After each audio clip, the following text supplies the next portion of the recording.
السلام عليكم ورحمة الله وبركاته. بسم الله الرحمن الرحيم. الحمد لله رب العالمين كما ينبغي لجلال وجهه وعظيم سلطانه. الحمد لله عدد خلقه ورضا نفسه وزنة عرشه ومداد كلماته. اللهم صل وسلم على عبدك ونورك إمام المتقين أمير الأنبياء سلطان الأولياء سندنا وشفيعنا مولانا محمد النبي الأمي الأمين وعلى آله وأصحابه وأنصاره وأتباعه أجمعين. لا أسألكم عليه أجرا إن أجري إلا على رب العالمين. اللهم وفقني لبيان ما يحتاج الحاضرون إليه وما يصلح أحوالهم. إلهي أنت مقصودنا ورضاك مطلوبنا فأعطنا كلنا محبتك ومعرفتك. Beyik pek Allah tebaraka ve teala hemmenizin taat-ı ibadetlerinizi, salih amallarınızı, hususan mübarek Ramazan ayda teravihleriniz, tesabihleriniz, tamam ihsanat ve kavluklarınız pek Allah Teala lütfu keremi bile kabul edip İd-i Said-i Fitr'da mübarek bulup Huday Teala iman, abruy, ağzı birlik, parahatçılık, emniyet, ittihad, din dünyamız avatlıktan ayırmasın inşallah. İnniki yıllara da kavluk bile, bereket bile, mehabbet bile, can sağlık, yurt parahatçılık, vatan emniyetlik, içer daşarla kavluk bilen Allah Teala lütfu keremi bile yetirsin inşallah.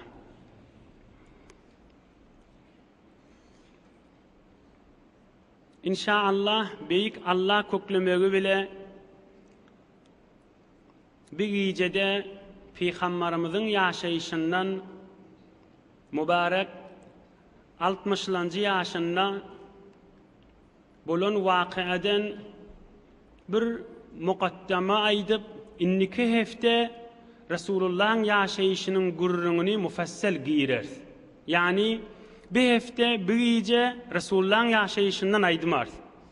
İnniki heftelere 2 ay veri tatil olup dudi mübarek Ramazan ayın barnamaları bile bir gece bir 2 olukan muhim nasihat elbette Resulullah'ın yaşayışından ders edip alars.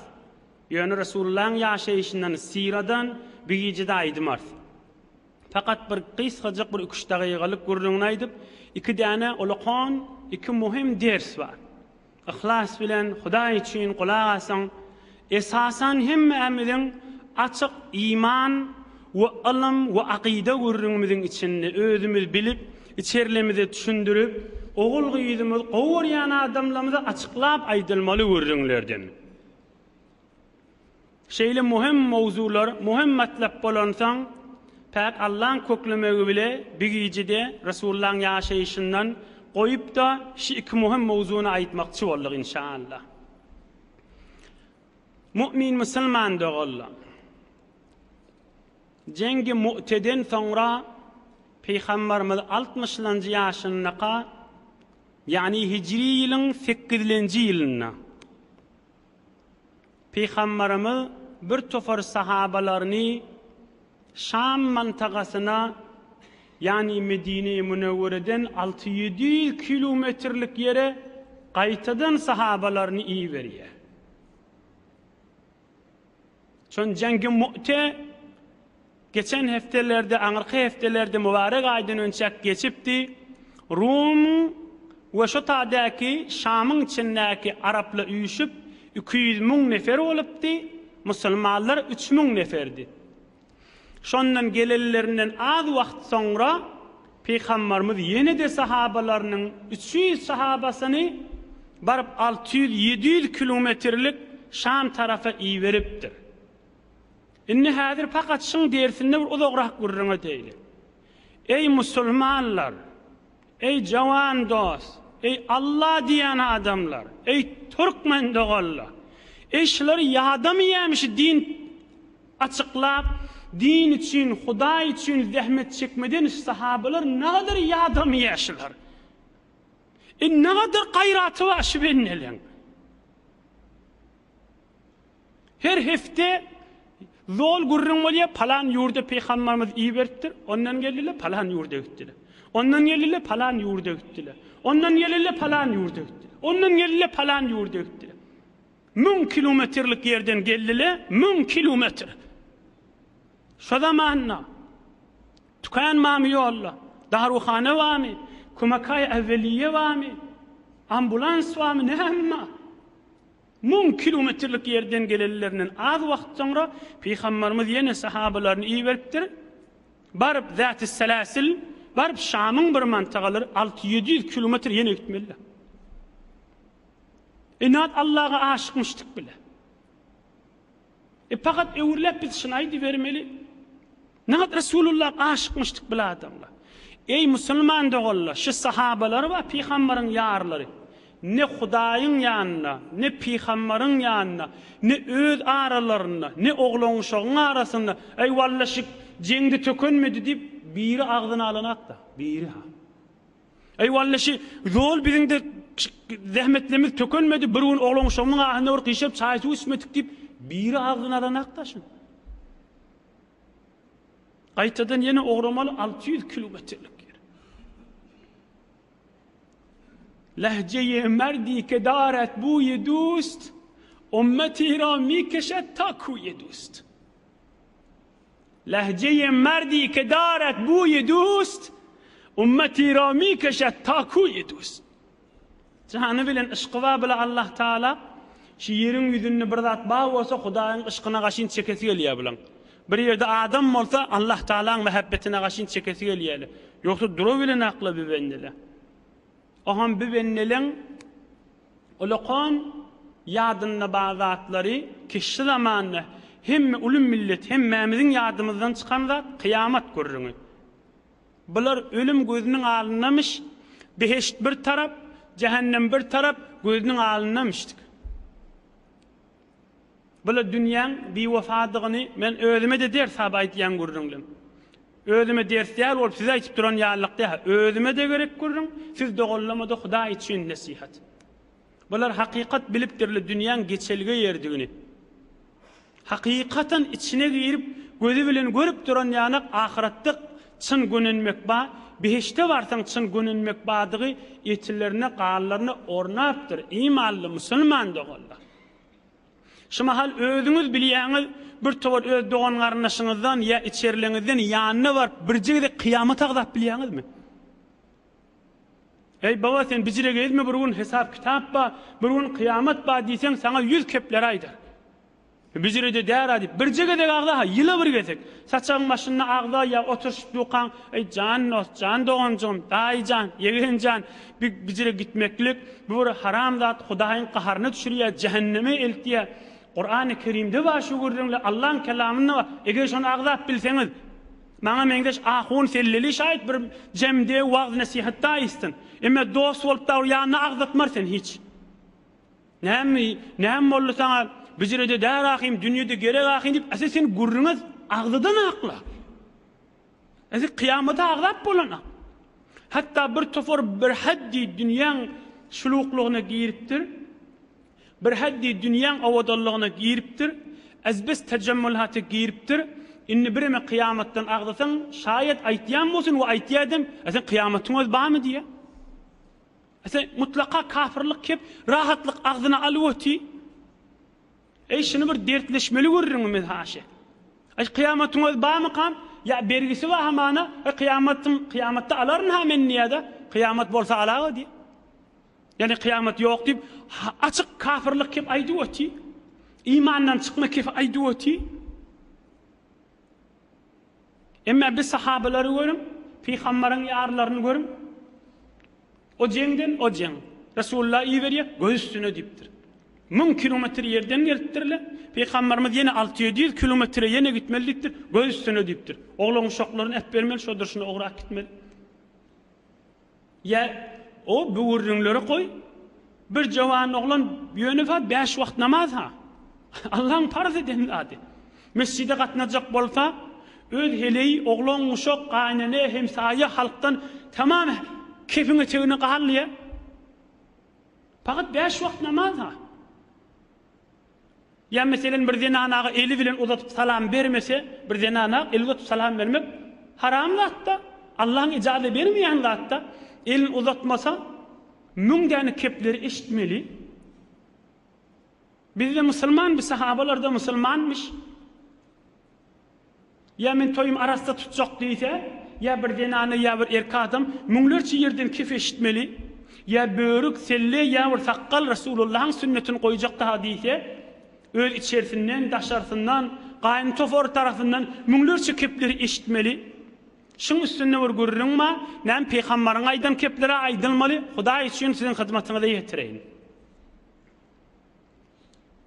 Qala sallallahu aleyhi ve sellem tekunu beyne yedeyi sa'ah fitan kaqita'il leylil muzlim yusbihur raculu fiha mu'minen ve yumsi kafira ve yumsi mu'minen ve yusbihu kafira يبيع أقوام دينهم بعرض من الدنيا رواه الترمذي والحاكم.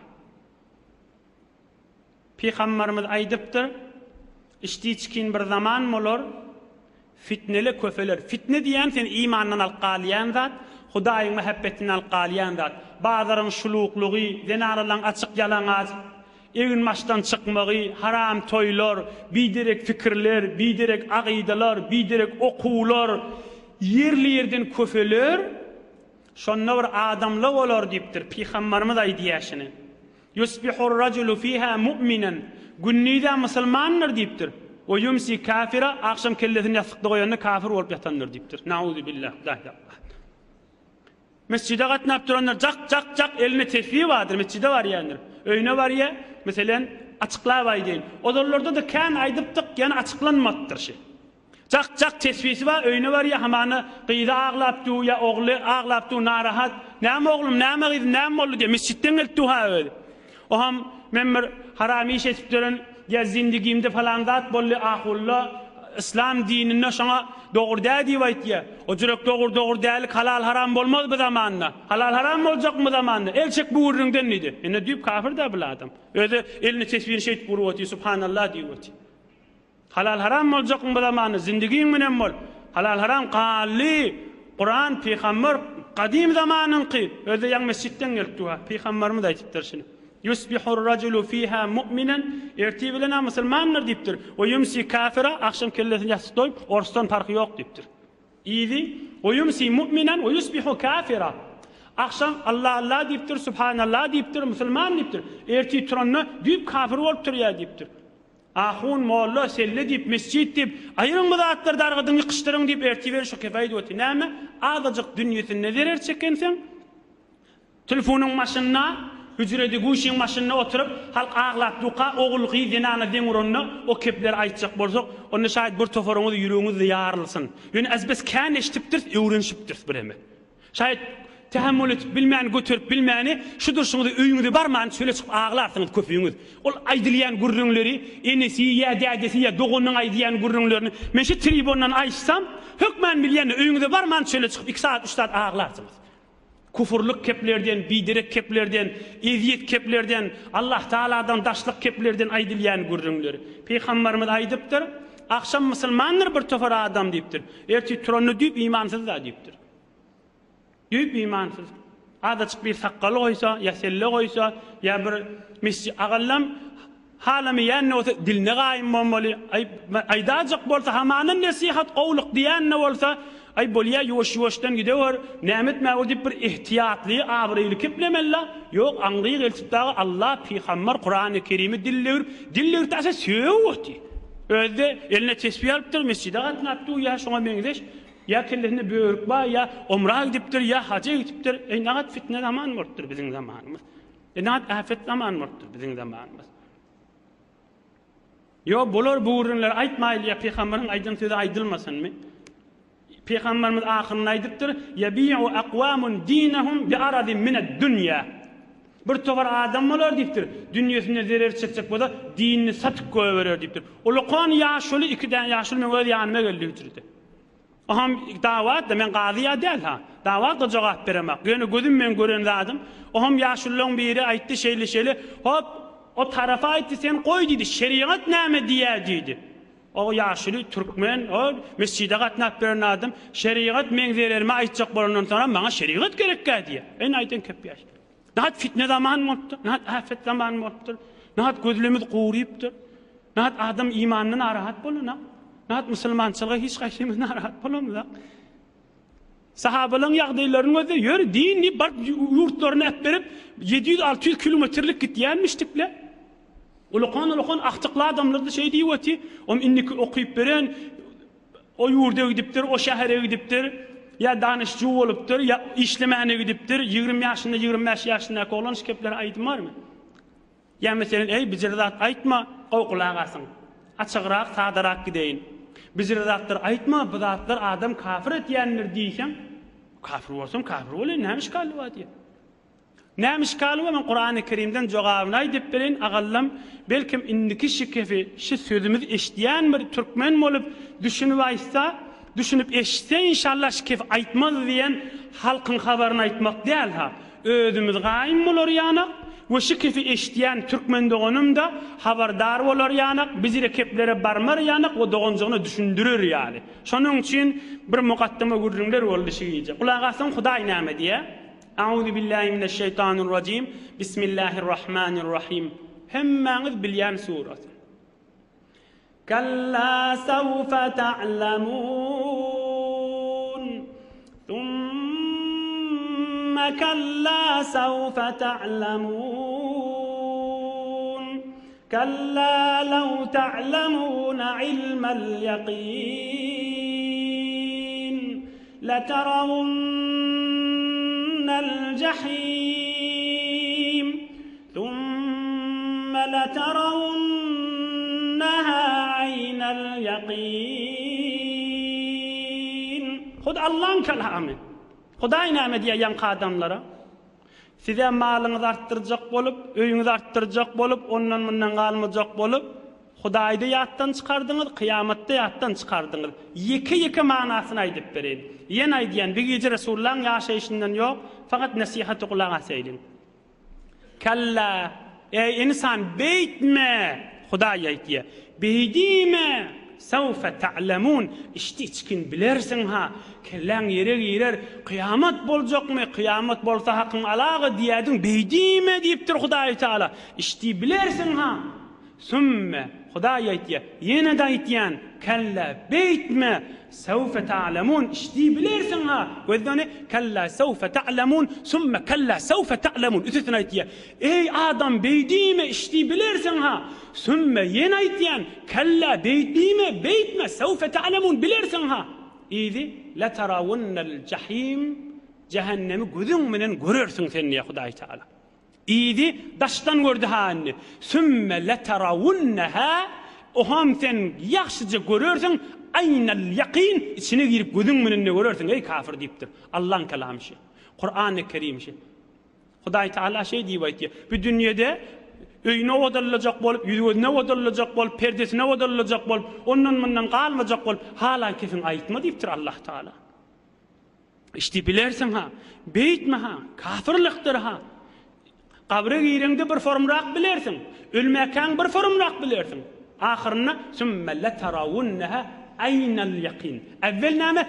Ilmal yaqin. Evvel bilersin, soňra hakykat gözüň meňür içine de girersin diýe. Kur'an-ı Kerim. Hemmäňiz bilýän suraňyz. Ýa-maň manalaryny aýtmaýlyňmy? Ya elhakumut takatur aýrylyňmy Kur'an-ı Kerimden nauzu billah.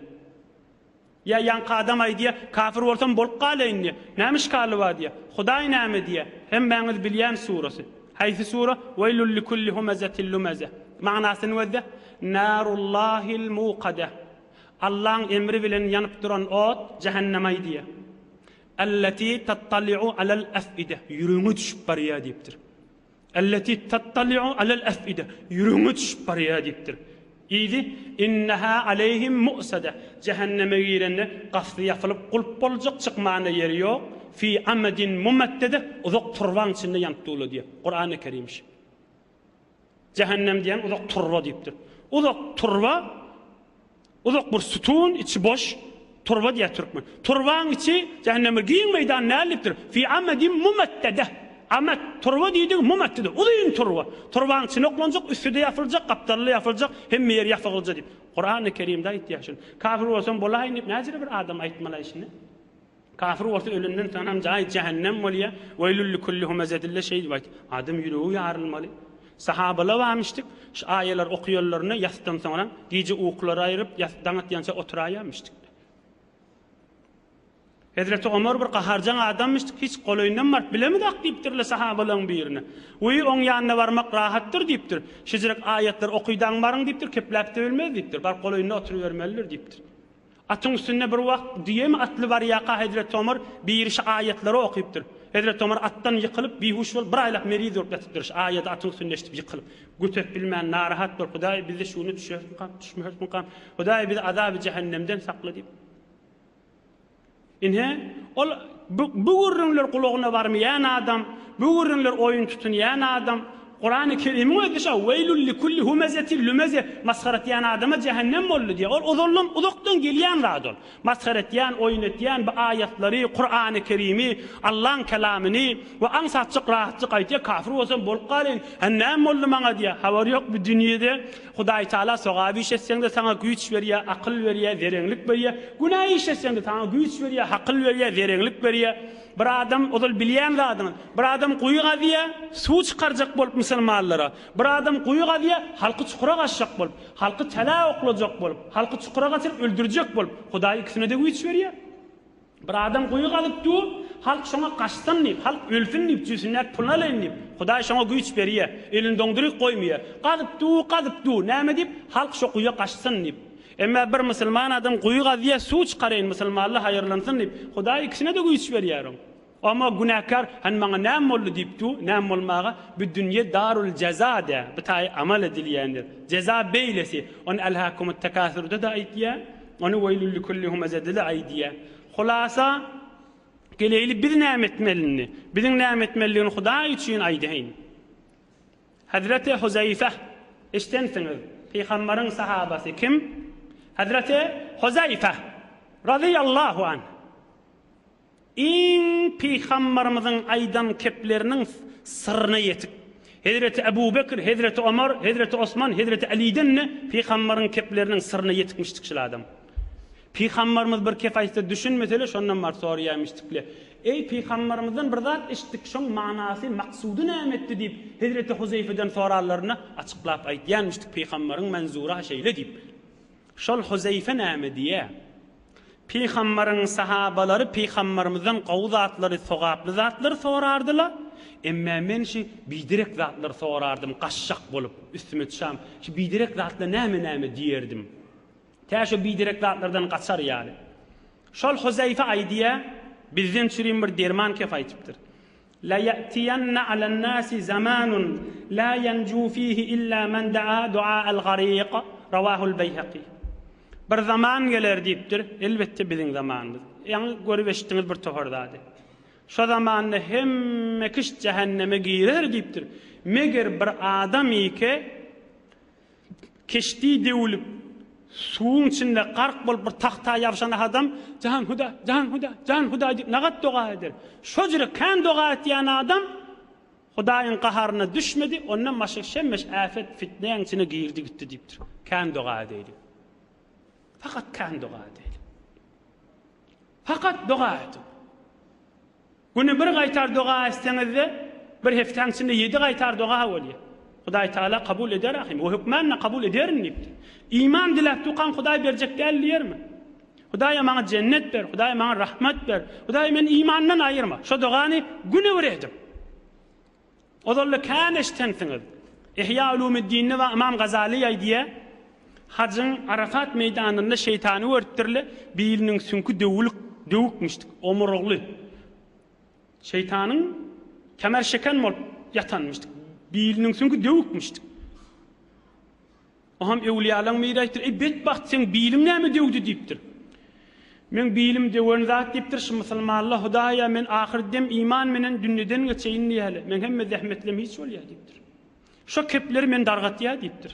Ansatjak. Hudaýa biz imandan aýyrma. Bir qarry zenana bir wagt dünýeden geçip bolupdy. Hüjre oglum aktygy bir zady geldi. Ahunjaly ýetin ejem aýryjak bolýar. Näçe ahum bolup bardyk. Qadim zenana özi bir sowat teleýşo. Zatly bilene şaýat bir çarwada ýaşam bolsun. Fakir ahirki deminni Hudaýa iman, Hudaýa iman, Hudaýa iman. Fakat şonu kepleýärdi. Şimaky öňü ösberem şekep aýdarmy? Düşümli, bilimli, tahsilkärde, ya harç tokypdyr, ya ýurt tokypdyr, ya halky daruhana ýer kurs tezwiz edip duran, ya her lahazyn ükda adam, her gaýsy bolsun. Şekep Hudaýa iman, Hudaýa iman beýin rahaty geler. Biz ejzatamyz aýtýarmyşdyk diýämi şu köp? Hudaýa iman abry, Hudaýa iman aman diýärmişdikler. Biz de aýdýalim, inniki öňü ösberelle, dogollamy, ogul gyýrymy, aktyk çowlugymyz dädem aýtýardy, dogonum aýtýardy, ejekem aýtýardy, diýdireýlim da şu köp. Bir doga kän edeýlim. Her haçanman, Hudaýa biz imandan aýyrma, şon kän dogaýdy. Hudaýa ahirdem iman. Peygamberimiz şunu diýmişdi, "Tawaffani muslimen." Güne bir gaýtar Peygamberimiz aýdýanmışdy taşyny. "Tawaffani muslimen." Hudaýa men musulman bolup dünýeden geçeýin diýmişdi. Ey Muhammed Resulullah şunu doga diýmişdi. Hudaýa men iman menen şu dünýeden geçeýin diýmişdi. Ey tamam Peygamberden täze dogany diýmişdi. Hudaýa men iman menen geçeýin. Dünýä alanyp, ogul gyýdanlyp, heleýä alanyp, äre alanyp, dosa alanyp, gyzhagyz, boşhawa gülhügülüň içinde ya bir adas dünýeden zerersekemde ya mamlamda utturamda kafirlik kefaýet dünýeden geçämäýin diýdigdi. Tawaffani muslimen. Hudaýa musulman bolup dünýeden geçeýin. Şu dogany kän edin. Hulasasy şu boldy. Sahabalar imanna qaýym dogany we bu zamanda entek bolsa kafirlik etjek bolup imandan çykarjak bolup günmegün köfelip barýar. Güne bir gaýtar doga etsen, Hudaýa biz imandan aýyrma. Goý oglaň şoň eşitsin, goý denanaň eşitsin, goý denanaň aýtsin, sen eşit oglaň şoň eşitsin. Goý ol kon terbiýet bolsun. Biz hemmemiz bilýämiz, eje kakymyň aýdýan kefşa. Hudaýa iman awrydan aýyrma. Hudaýa awwal aman ahirdem iman dip qadim qarry türkmeniň müň ýylbäri, müň ýyllar aýtyp gelýän kefe. Inhe iman wurrüňi bolly. İkilenji wurrüň häzir ýene 20 dagyga wagtymyz bar. Şu jengde ýene aýdýan bir gece fakat bir muqaddama Resulullah'ın ýaşaýyşyndan aýdymar. Inniki hefte inşallah Resulullah'ın ýaşaýyşynyň içine giri berer inşallah. Sahabalara imanna qaýym bolupdyrlar, kıyamatda gözüni öwünlemişdik. Peygamberimiz şu jengde kim intihab eden bolsa gawy. Ey subhanallah. Ey kim intihab eden bolsa gawy. Ýadyňyzda bolsa Najaşi bir adamyň burnuna urupdy, burnu döwülip gany atdy. Kim? Amr ibn al-As. Git bardy musulman bolýupdyr Najaşi, barıp Afrikadan. Şondan gelli ewünden Halid ibn Velid çykdy, iki bolup musulman bolmadylamy? Şo gelipdir. Peygambere musulman bolly on gurrun geçti, imana girdi. Haçan Safar ayda musulman bolly. Safar ay. Rabiul awwal, Rabiul sani, Jumadal awwal, Jumadal sani. 4 ay geçti musulman bolanna. Ey insanlar, ey musulmanlar, ey kepläp duran ahunjan. Birje 4 ay bolupdyr musulman bolanna. Peygamberimiz gelipdir, seni berjek diýipdir. Nämäge? 300 sahabaň başı bolup şu sahabalar barıp Şam'ın düýbüne alıp gitmelidir. Näçe ýaşynda? 45-nji ýaşynda musulman bolupdyr. Yani 4 aýyň içinde nagat özünden iman kökezipdir. Ey birje 4 aýa, meselen şu mahalda hesap etsek, Recep ay, Mered ay, Araz ay, şu mahalla bayram ay. Yani 10-15 günden 4 ay bolýar. Yani şu 4 aýyň içinde nagadyr Resulullah'ın ýanyna iman kökezipdir şulatam. Nagat özünden daýawlyk kökezipdir. Nagat gudrat kökezipdir. Peygamberimiz şoň musulman bolandan birje 4 ay geçende gelipdir. Olakon goşunyň sen başı farmandasy bolup gitmelidir. Yani ýolda namaz okuysalar şol adam aman bolmaly ha. Yani hem kerwanmaş bolmaly, hem reisi karwan bolmaly, hem ruhanisi bolup gitmeli şol jemgyýet. Ebi 4 aýyň içinde haçan bir namaz öwrenipdir bir sahaba.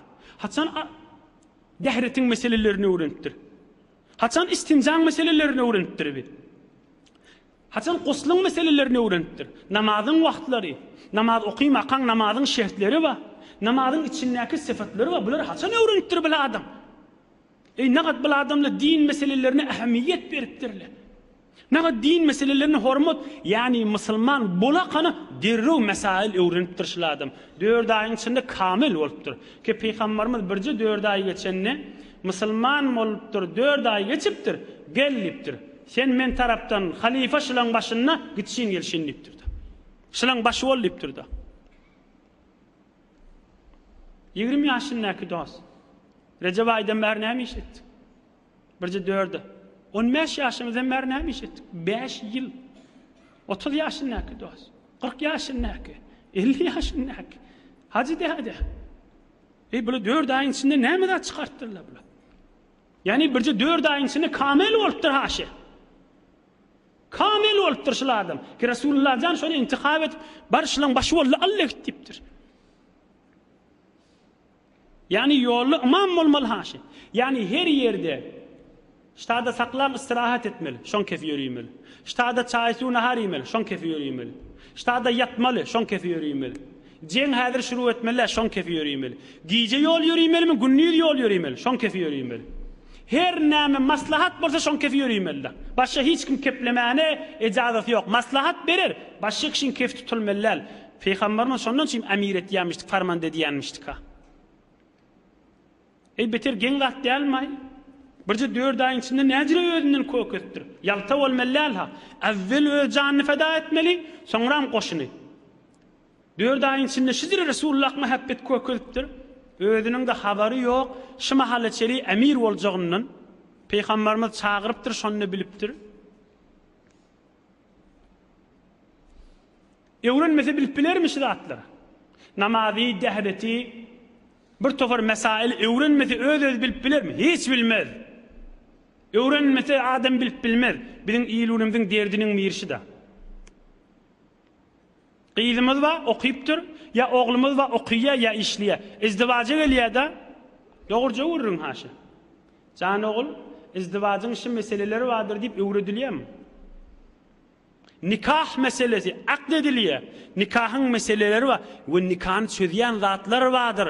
Nikahy kırgıyan zatlar vardır, nikahy ayıryan zatlar vardır. Öwredilýärmi?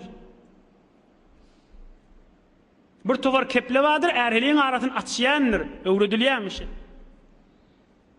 Aýdýan kefinämi dädesiniň? Yo, men gyýdym düşümlidir diýe. Düşümlidir. Düşümli bolanyň da hiç bilip bolmaýar ki. Düşümli bolsa öwret ta ogul gyýdyňa. Ey musulman! Gyýdyň samsyk, gyýdyň dälliýän adam ýok ahim. Men gyýdym öz düşümlidir diye. Bir adam düşümli bolýarmasa billigi bolýar hemme zady. O düşümli dogry düşümli. Öwret da düşümli gyýdyňa, düşümli ogluňa. Mesail öwret. Äriň beraberine Hudaý berse şükürli bolmaly. Bermedik wagtynda sabyrly bolmaly. Kıyınçılıkta Allah'ın çağırmalı. Kıyınçılıklarda Peygamberimiz sabır etip geçirttir. Biz de sabır etmelilersi. Öwünden güler yüz bilen çıkmalılar diye. Erki adama da tavşırışı ziraatları. Başarıyın kaharın içeride dökmedi. Halal çörek getirdi. Edepli oldu. Sen edebi öğretti. Sen mesaili öğretti. Dinanan hususi mesailleri ve eğri öğretip durmalı. Bidatlan gurrunu yok. Hemme kişinin de aýdýan kefşi, yo men gyýdym düşümli, men oglum düşümli. Düşümli bolýan bolsa mederse iýber men saklarsynmy? Mederse barmasa zatlary okuwdatlary bilip bilermi? Alefba öz bilermi düşümli ogul gyýdym? Bilmez ahim öwrenmese. Din meselesi gedek galanna, yo men ogul gyýdym bilýär bu zatlar. Ýerden bilýär, özü düşümli. Hiç öwrenmekde adam düşümli bolup bilermi bir adam? Näme diýip biz dine gedek galanna bilmänşik bolmaly, düşünmänşik bolmaly şu zatlary. Fakat aýtýan kefşi da, yo men oglum düşümli, men gyýdym düşümli. Öwretmeli düşümli bolýan bolsa, sabr öwretmeli, şükür öwretmeli, aqide öwretmeli, kıyamat ýadyna salmaly. Hazreti Asiýany düşündirmeli, Firawunyň etegine sabr etip köpdir. Firawunyň dinanasy bolup sabr etip köpdir. Hazreti Bilal düşündirmeli, Resulullah'ın ýaşaýşyndan aýtmaly, hem ogluny hem gyýda. Nikahyň mesaili, nikahyny açýan mesaili. Yo, bilmänşik bolmaly. CD'leri de var, kitapları da var. Öğrenecek diysen teyyarca. Çay soğuk maşını kıyışırıp oturun yerinde öğrenip durmalı. Din meseleleri kavkula kalsın.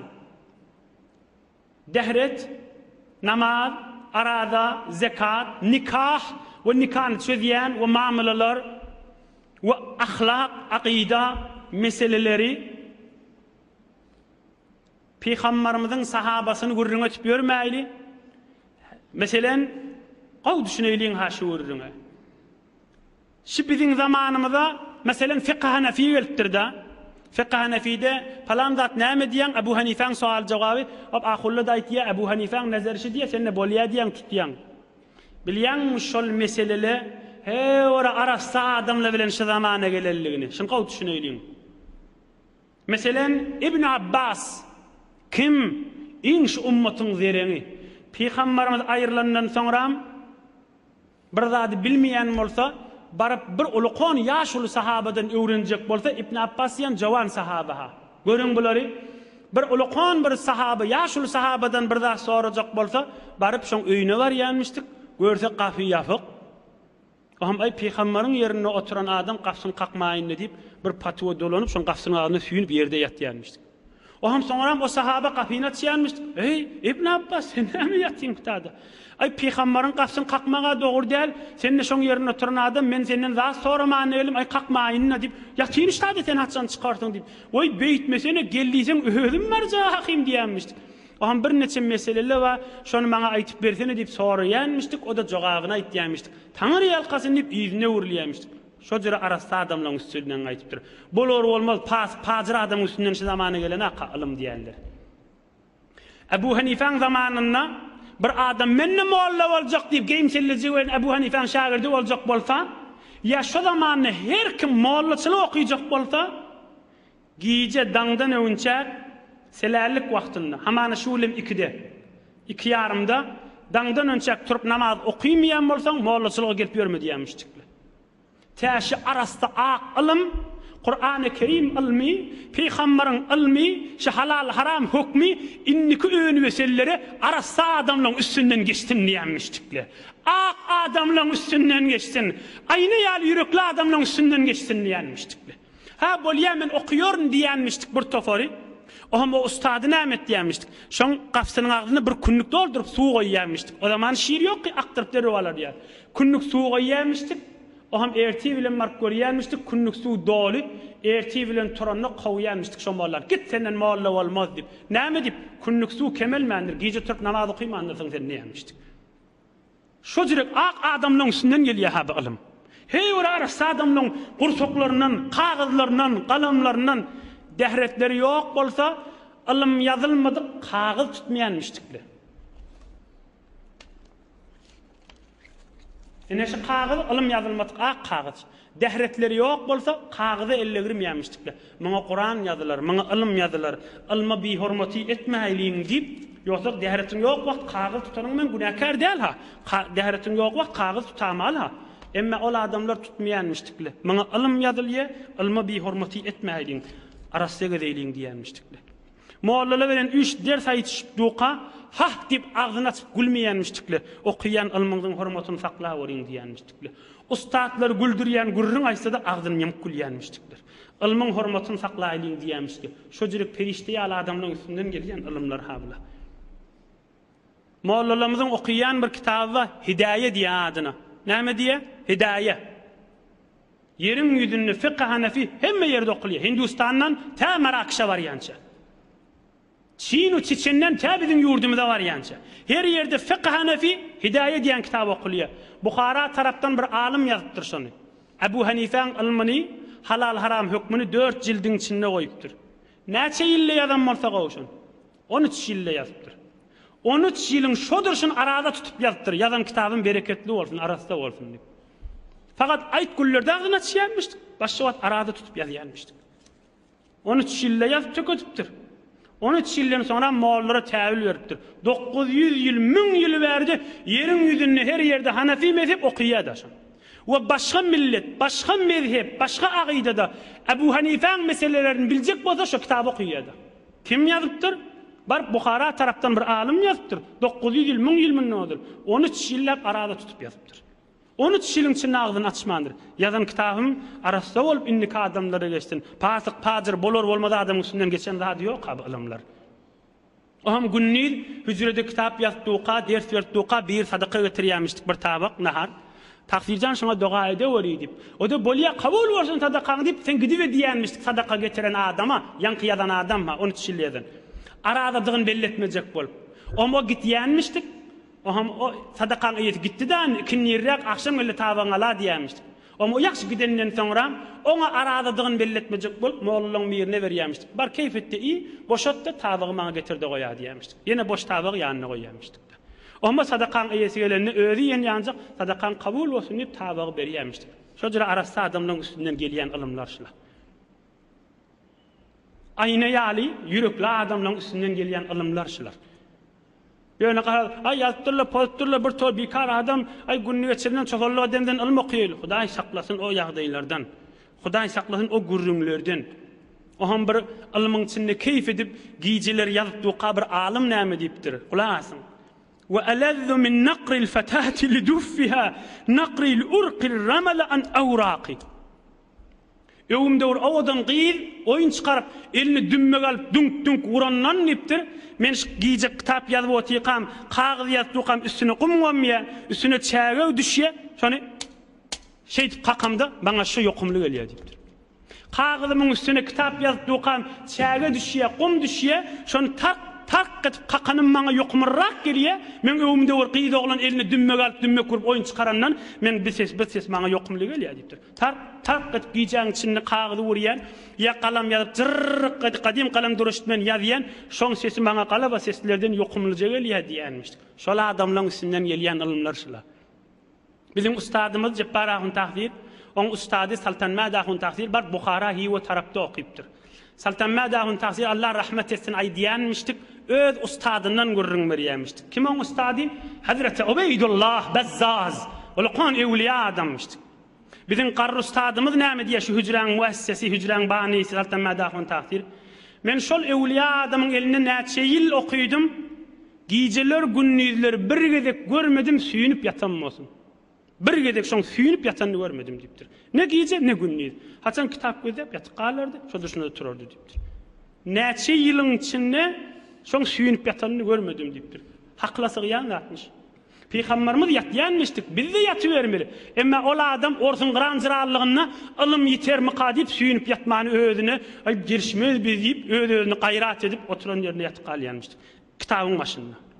Ilm ýetämasyn diýip zähmet çekeýin diýip orsun granjyran wagtynda da mollary öwreden ilm ýetämasyn okuýaýyn, bileýin, ýygnaýyn, geçireýin diýip ondan çyrym şolla jirek arassa, ahak yürekli, aynı ýaly adamlar bolansoň gelip buňkun ol Bukharaň ilminden size de nesip edýär.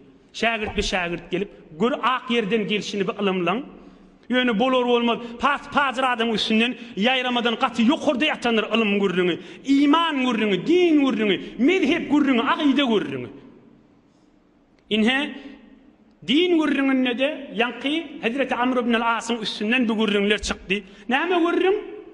4 aýyň içinde hemme mesail öwrenipdir. Emma inni penceme okypdyr, rahnemayy okypdyr, debirstan okypdyr. Hiç de mesailden haberi ýok. Näme diýip şeýle bolmaz. Heftede 1 saat. Heftede 2 saat, günne 1 saat. Näme işgale bar? 1 saat işiňden kes, molladan öwren mesail.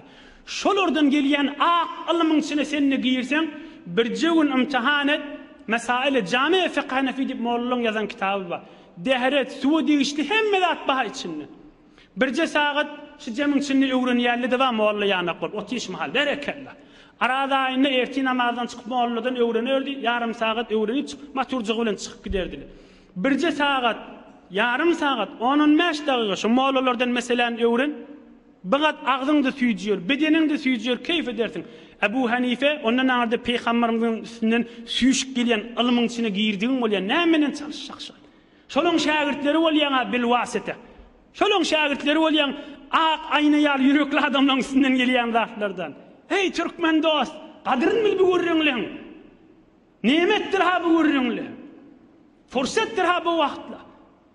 Bir parahatçylyk, bir ak ilm, ak yol, ak iman, ak gönülme, hay falan gurrunları güymer ömrümüz geçirmeli. Arada geçmeyecek yani bayramay geçip var ya. Ay varın daşarı çıkanınızda onun nörde oluptur. Kalan ömürde şeyle geçip gidecektir. İnhe ola kan gurrun molli iki mavzu molli. Bir hefte pek Allah'ın tevfik vermegi bilen mukaddeme oldu inniki hefteleri.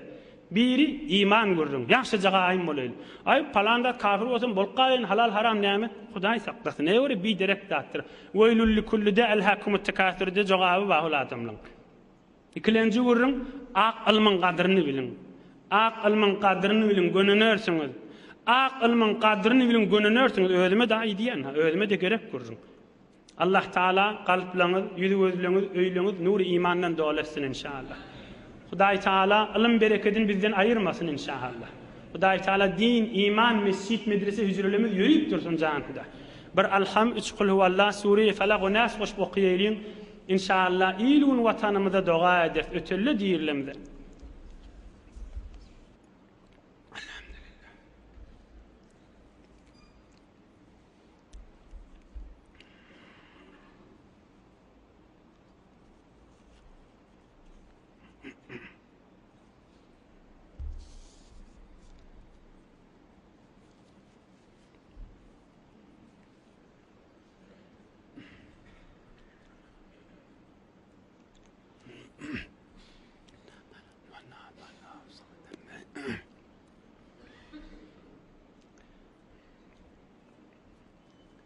Köni tahsirlerimizin birinin aktığı Ahun Nomani Qargısi min şärdin. İlahi amin hacma ahımca.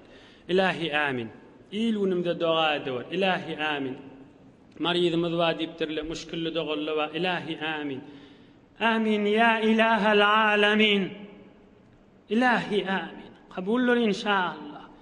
İlahi amin. İman, avrey, parahatçılık, musafiratta hıtmatta marizle hemmesini dua ediyor. İçeride daşardakilere. Amin can Hudaý. İlahi amin. Amin ya ilahel alamin. Amin ya mucibet da'avat. Amin can Hudaý. Amin ya qadiyel hacet. Amin ya erhamer rahimin. İlahi amin. Amin ya ilahel alamin. Berahmetke ya erhamer rahimin. Barakallah. Yoldaşlarınız da yardımınızdan çıkarın.